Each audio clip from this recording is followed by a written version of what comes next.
La semaine dernière, un homme a été couronné entrepreneur mondial de l'année pour la toute première fois depuis que cette récompense existe. Il s'agit d'un Français à la tête du groupe Altrad, groupe florissant d'échafaudage, président également du club de rugby de Montpellier. Moed Altrad est parti de très loin, une réussite exceptionnelle pour cet homme né dans une famille pauvre dans le désert syrien il y a 60 ans, arrivé en France à l'âge de 20 ans sans un centime en poche.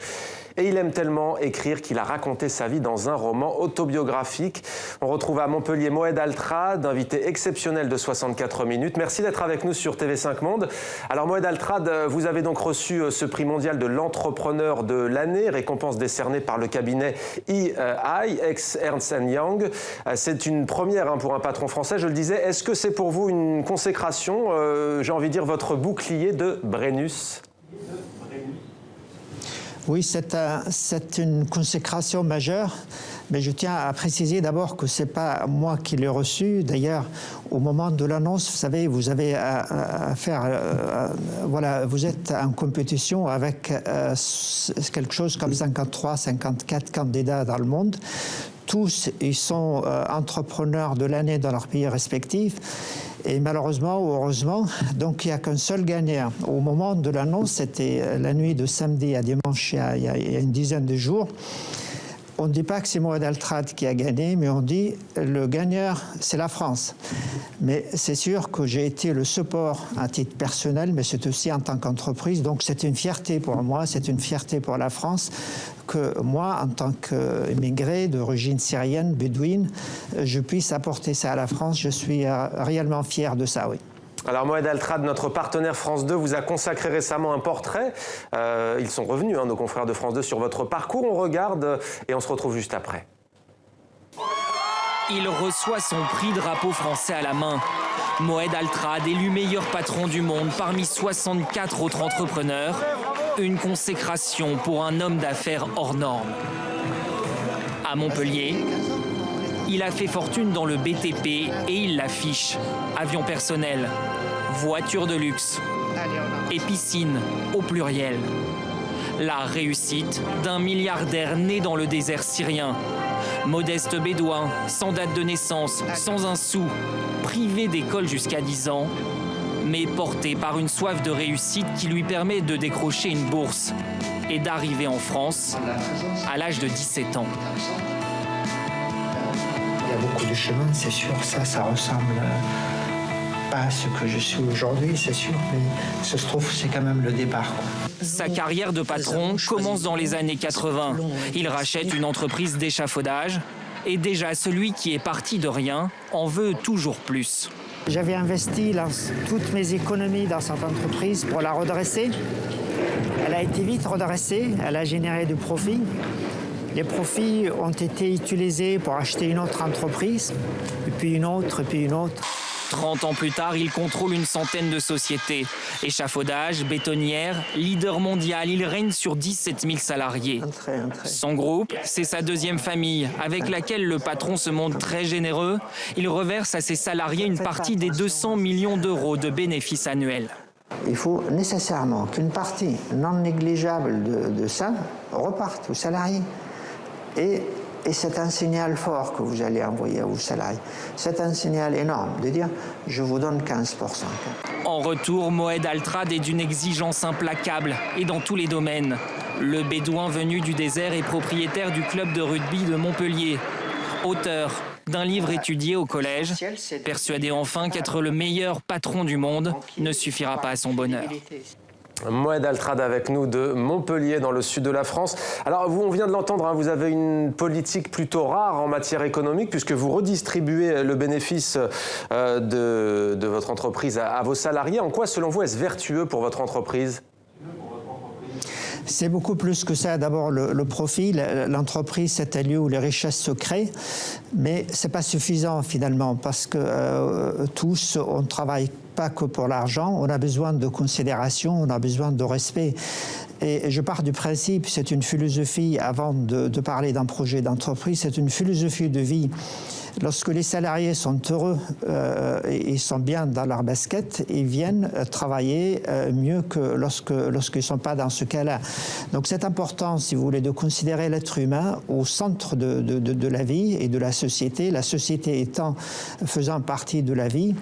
Donc une entreprise, il faut la comprendre, c'est une œuvre humaine faite par l'homme et pour l'homme, et c'est important. Alors ce que vous dites semble relever du bon sens, hein, Moed Altrad, et pourtant ce genre de stratégie, ce choix qui paraît comme ça évident, est loin d'être appliqué dans le système libéral que nous connaissons notamment en France.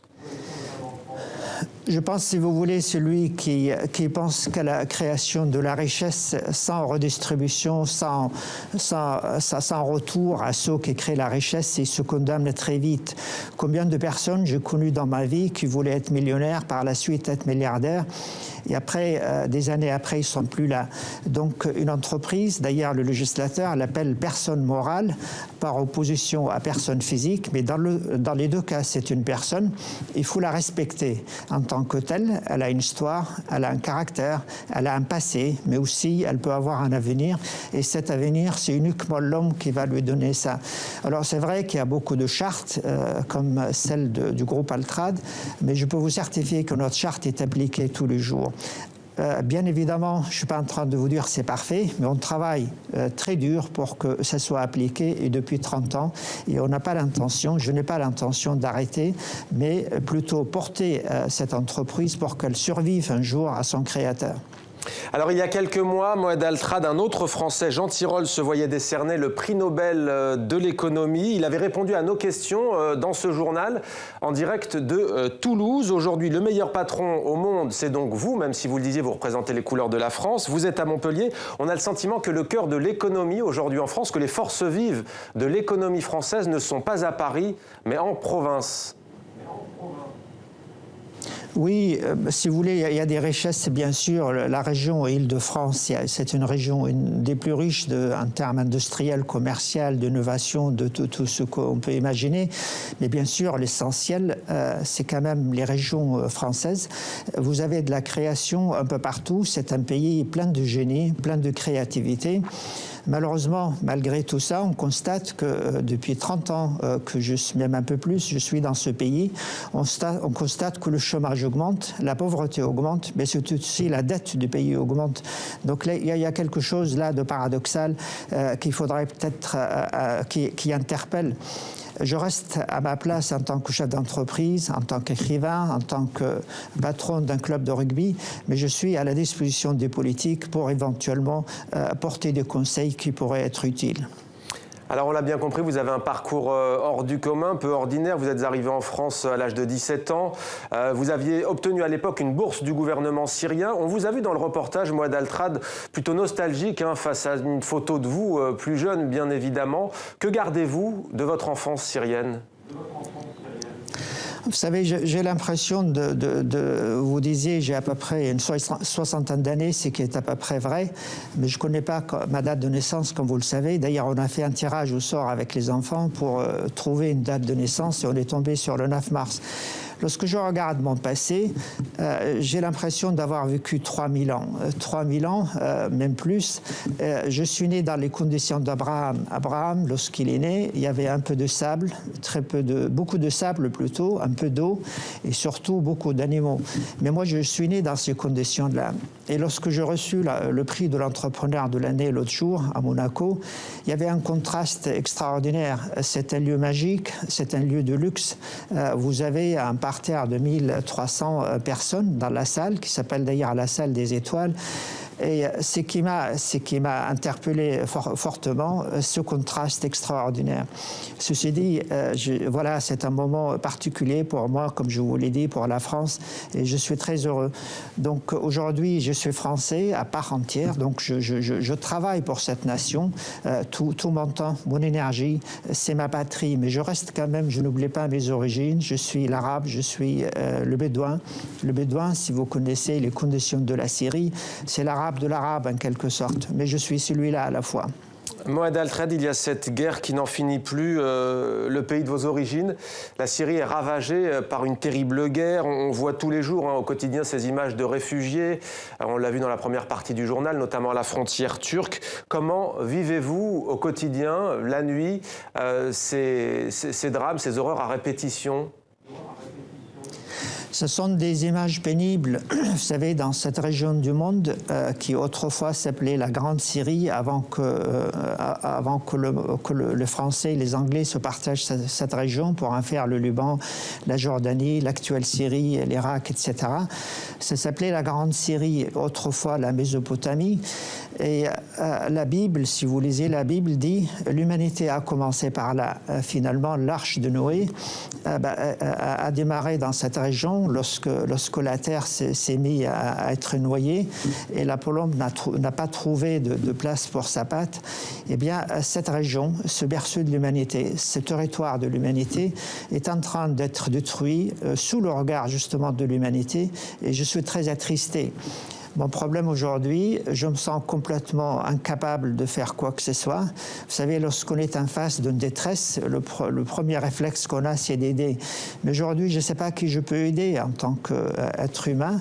Est-ce que je peux aider le système Assad? Je ne sais pas. Est-ce que c'est Daesh qu'il faut aider, l'État islamique? Est-ce que c'est Al-Qaïda? Est-ce que d'autres encore? Je suis dans cette situation de détresse à mon tour, mais malheureusement pour moi à distance. Donc je suis spectateur, impuissant plutôt qu'acteur.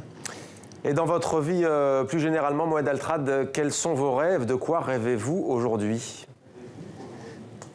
Vous savez, mon rêve, je continue à servir ce pays. Je suis un homme de devoir. Je tiens beaucoup à ma famille, à mes enfants. J'ai mon club de rugby, je souhaite développer, qui a une école de formation à travers une association qui forme chaque année 1000 jeunes de 7 à 17 ans. Certains deviennent professionnels, participent à l'équipe de France. Donc je souhaite participer à la vie, comme je vous l'ai dit, je suis investi complètement dans cette société.